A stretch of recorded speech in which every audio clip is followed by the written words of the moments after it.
আসসালামু আলাইকুম ওয়া রাহমাতুল্লাহি ওয়া বারাকাতুহু। মনে করুন আপনি মৃত্যুবরণ করলেন।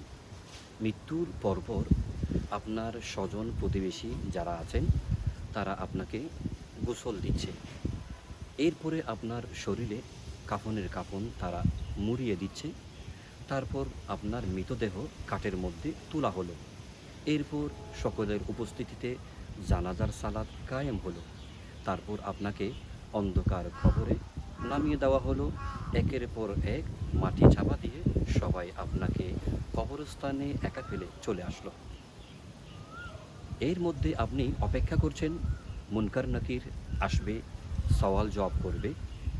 এই অপেক্ষায় আপনি আছেন কবরে। কিন্তু দেখা গেল কিছুক্ষণ পর মুনকার নকিরের উপস্থিতি আপনার কবরে নেই।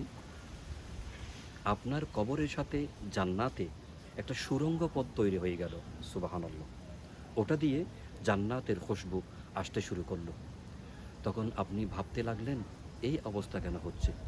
কিছুক্ষণ পর আপনার মনে পড়ল, হায়, এটা তো ওই আমলের সদকা যে নবী পাক সাহেবুল আউলাদ সাল্লাল্লাহু আলাইহি ওয়াসাল্লাম ইরশাদ করেছেন, যেই ব্যক্তি দুনিয়াতে থাকা অবস্থায় প্রতি রাতে সূরা মুলুক তেলাওয়াত করে ঘুমাবে, এটার বদৌলতে মহান আল্লাহ তাআলা পুরস্কার হিসেবে, প্রতিদান হিসেবে তার কবরের আযাব মহান আল্লাহ মাফ করে দেবেন, ক্ষমা করে দেবেন।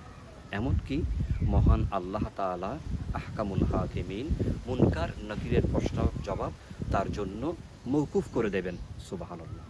এই বিষয়টা যখন আপনি অনুভব করলেন, আপনার মনে আসলো, তখন আপনি রেশমি কাপড় পরিধান করে কবরের জান্নাতে পরিবেশের মধ্যে আপনি হেলান দিয়ে খুব সুন্দরভাবে, মনোমুগ্ধকরভাবে, হৃদয়ের সবটুকু ভালোবাসা মুখে উচ্চারণ করে আপনি বললেন আলহামদুলিল্লাহ।